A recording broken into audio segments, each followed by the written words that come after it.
Hi, my name is Ruth, and I'm one of the librarians at Thunder Bay Public Library. Today we are happy to be presenting a book launch of poetry by Annette Pateman. The book is entitled Spectrum, and more details about where to purchase it will be available after this video. Hello, my name's Annette. I'm so glad you could join me for my poetry reading for my book, Spectrum. Okay, so we'll get started. My first poem is an immigration story really, and happened in the 1960s and 70s when my parents, in this case, went to England from Jamaica, and this poem is inspired by that.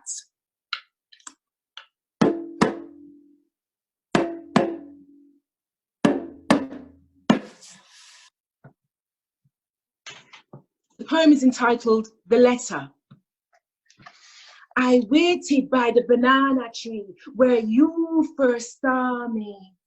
I shaded sun under the leaves. I watched as others got letters from foreign, but none came for me. I saw their faces crack brilliant smiles, hands grasping paper that meant they were going, bodies gyrating with joy.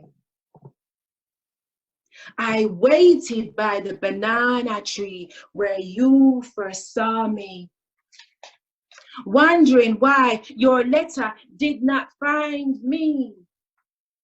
Was the one you called more special than me? Was she more cultured, more beautiful, her skin softer than mine? Was she more woman than me? The answers never came, you never explained. I waited by the banana tree where you first saw me, as she sauntered past me, unknowing, her body freely swaying, going to the market to buy things for foreign. I'm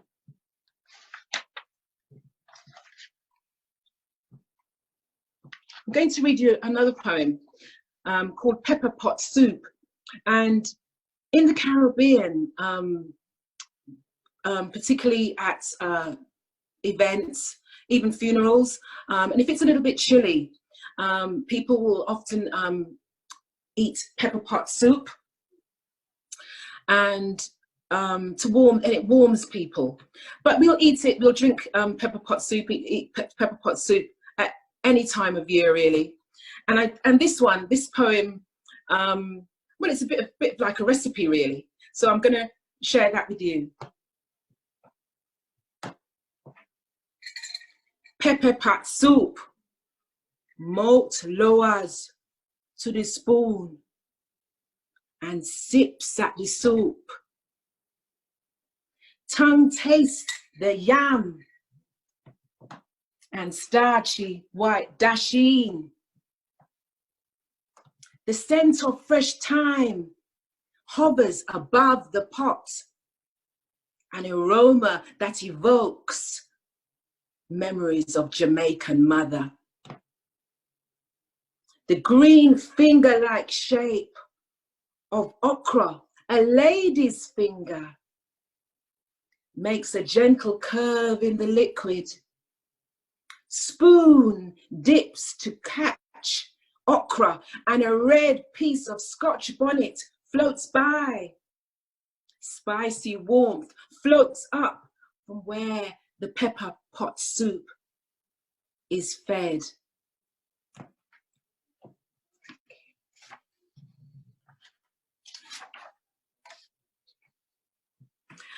A lot of people ask me about my hair. A lot of people think it's braided. It's not. It's actually locked. It's a permanent hairstyle, dreadlocks. It's a permanent, once you've put dreadlocks in, it's permanent, and really you can only change your hairstyle by cutting dreadlocks out. But nonetheless, I have very afro frizzy hair, kinky hair, and I thought I would write a little bit about afro hair, really. So this is what this one's about, and it's called Hair. I'll twist, part, plait. This is my hair, and how I do that. I smooth on the oil and hold to the care. I take my comb and make partings with care. The strands in my hand, I move and position. I weave and discover, creation my mission. Now is the time to acknowledge the scalp, stroke and knead and make styles to suit. This is my hair, afro, frizzy, dread and locks. Yes, this is the crown I wear in town.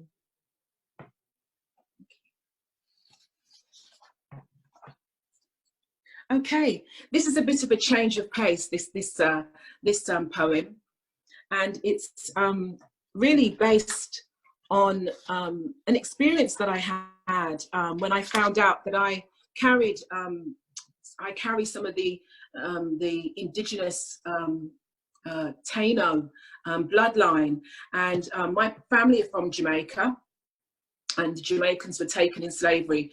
Black Jamaicans were taken in slavery many hundreds of years ago to Jamaica from Africa, largely West Africa, Nigeria, Ghana, Benin, Togo, Cameroon, those countries. And it was known as the Gold Coast. And I found out when I took an ancestry test that I carry Taino blood or Arawak blood, and these are the indigenous people of Jamaica. And I was very kind of surprised, and I knew that this was a history. These people had lived in Jamaica before Black people were taken there in slavery all those years ago, and I knew that those people were no longer in Jamaica. So I knew that history, but it was a surprise to know that I actually carry that bloodline. So I wanted to write this poem. Taino Dreams. Today was as hard as chiseled glass. Yesterday was bright and soft as candy floss. Red Riding Hood carried her basket happily in the beginning.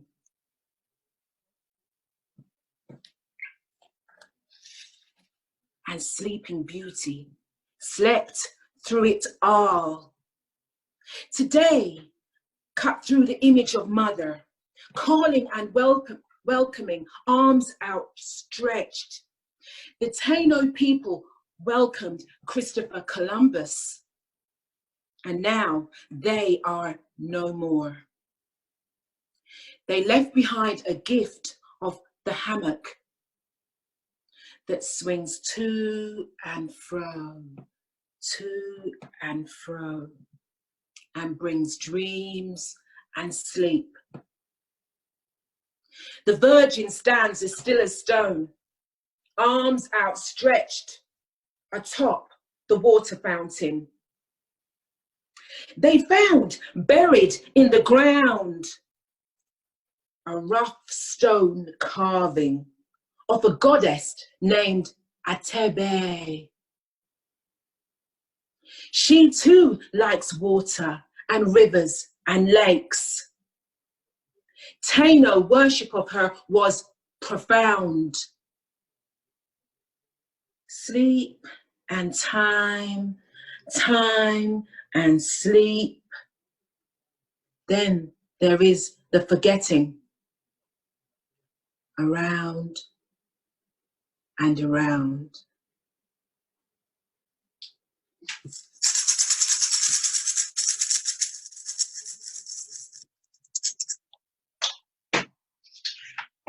Okay. Now I'm going to read a different kind of song, a different kind of poem. I said the word song because I'm thinking of bird song. And when I first came to Canada, one of the first birds I learned about was the loon, the Canadian, because it was a common bird, seen a lot here, and it had has a very, very distinctive cry, a very distinctive bird song.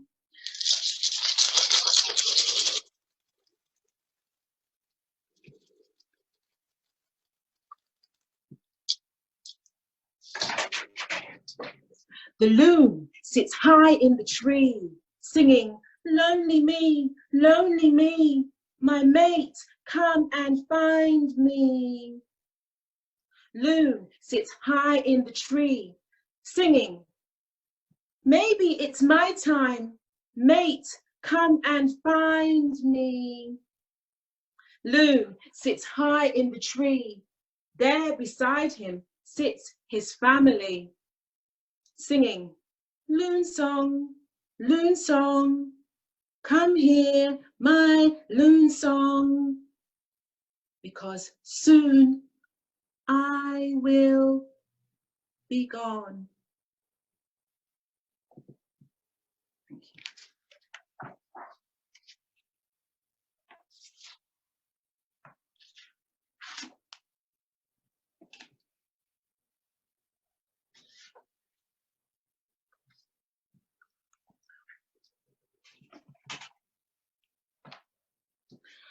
I'm going to read a poem called Slave.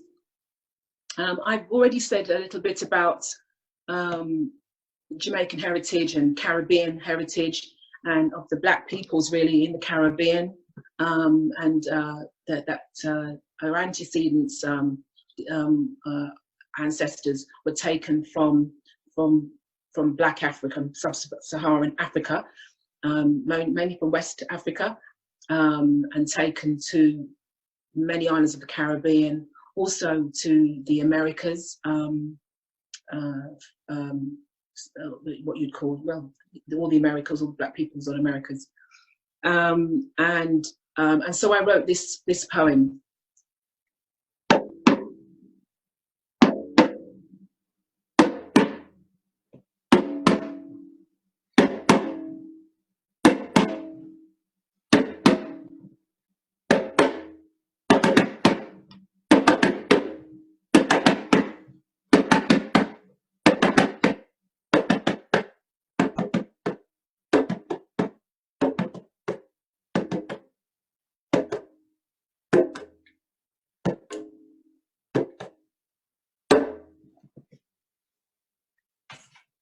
I am not slave, I was enslaved.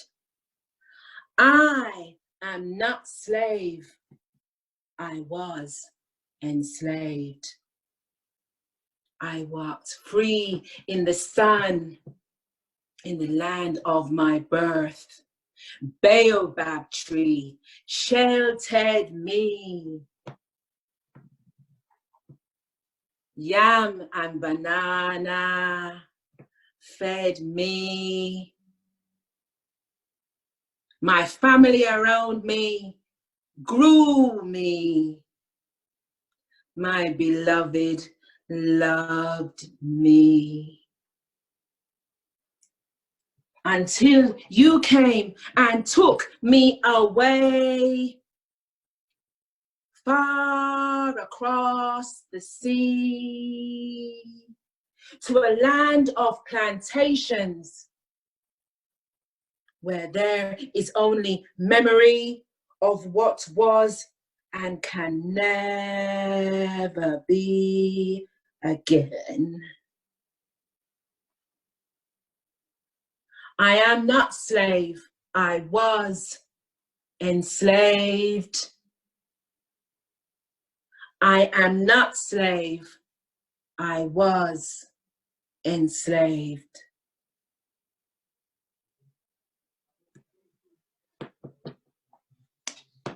Thank you.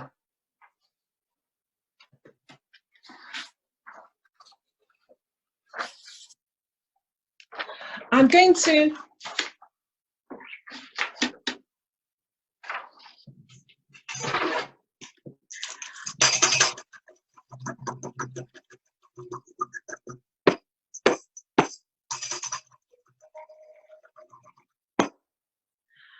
going to do this poem, read this poem. And this poem is really for the library that has given me this opportunity to share my poetry with you, for which I'm very grateful. And because libraries are such a gift all around the world and all around the globe, especially at this time of self-isolation, this particular time in history. And I want to make reference to that.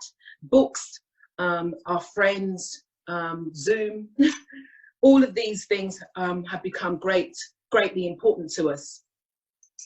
And so I'm going to read this poem, which is dedicated to any library service, to all people who love books, and the bookshops and booksellers out there, authors, writers, illustrators, and creatives that contribute to the book industry, really, and to books.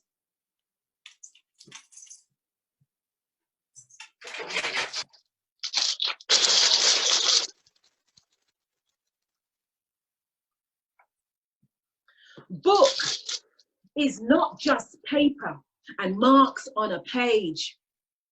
Book is glue and ink, sometimes leather and thread. Book is a story to take to bed. It is a comfort in the night when alone in bed. Books can be words of beauty, words of dread. Book is the memory of youth, and sometimes a memory that ends in dead. Book is history and future tomorrow. Book is looking back into the dark night. Book is technology and space. Book is the myriad tongues of the human race. Book is the elixir of life. Book brings meaning to our life.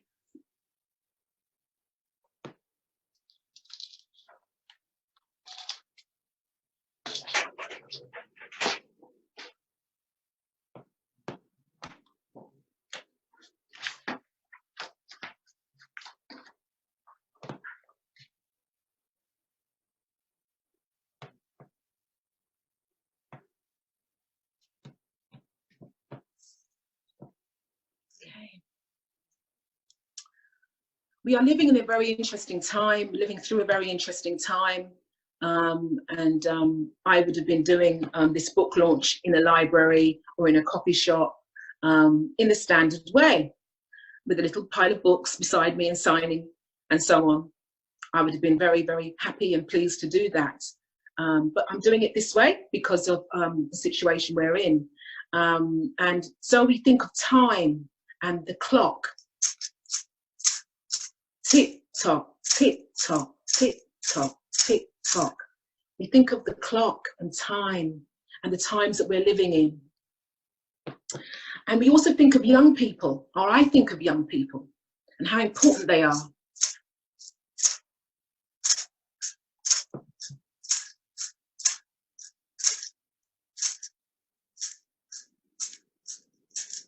And so this is dedicated to the young people.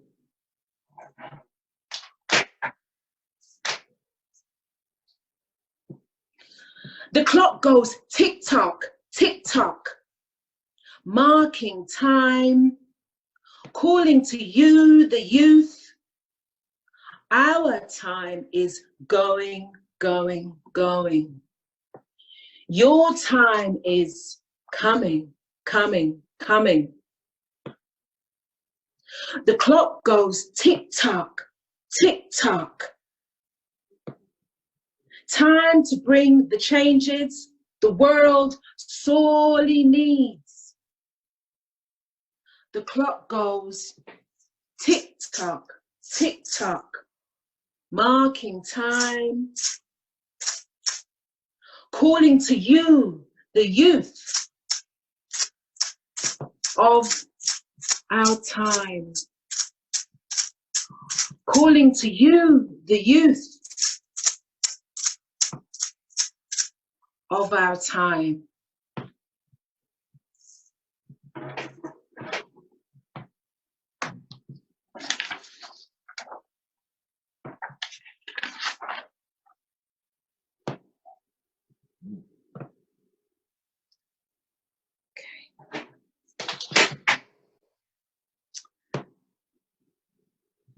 I'm very lucky to live here so close to the edges of Lake Superior, that great lake.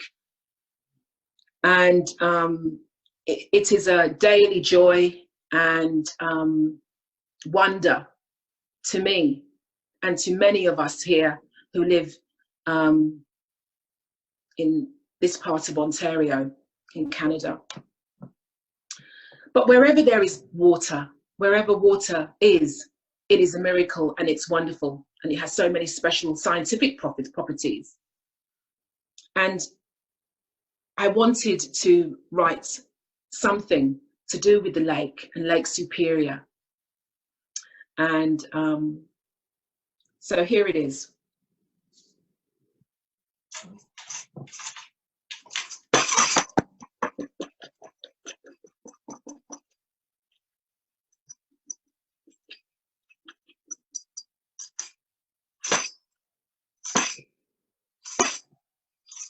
Today, Lake Day. Today is a day. Lake Day. Today is a day for joy. Water splashing, the air is humming, and the camera clicking, trying to capture the heart of the day. A granddaughter floating in her pink blow-up boat. This is the first time. A grandson with a fistful of sand, testing the water. A beautiful teenage granddaughter swimming in bright red lipstick, Hindu gold Shiva medallion around her neck.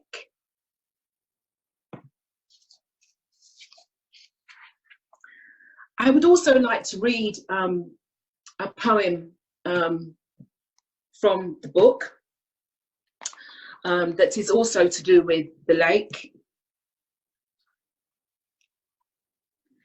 I was lucky enough to be standing by the harbour's edge, by the waterfront, and that day there were some beautiful white pelicans that were in the area and diving and in and out of the water, and I wanted to write, it inspired me, if you like, to write something about that. Fish dance. The American white pelican floats lightly on Lake Superior. The pelican plucks fish from the lake, its beak bulging with Pisces.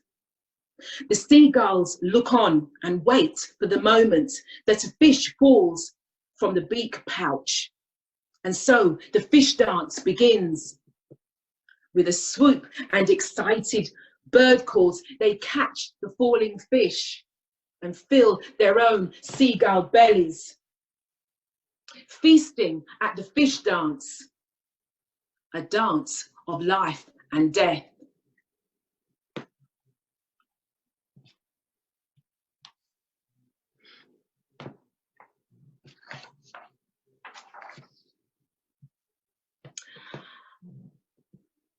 I'm going to read this poem, and it's dedicated really to at least one person who was really beautiful and lovely and kind to me when we first arrived. It was a neighbour.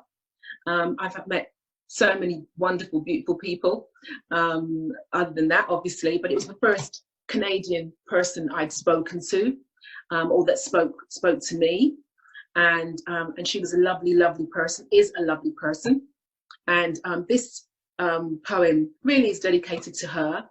So thank you.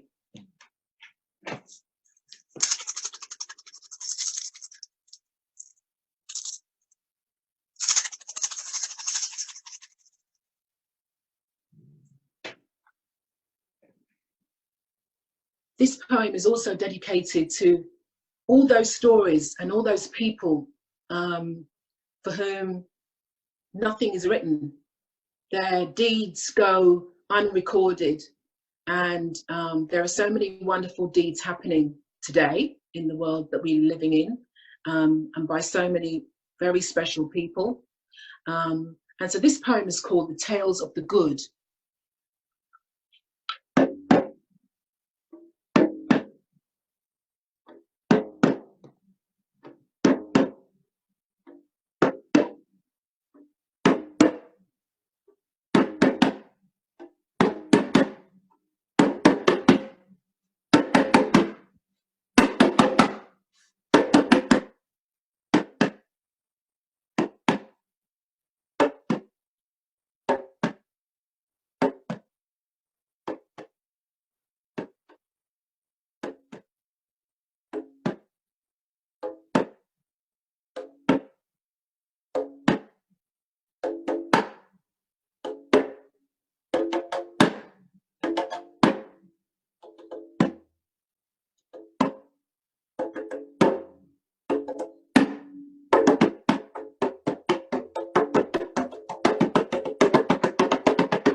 The tales of the good.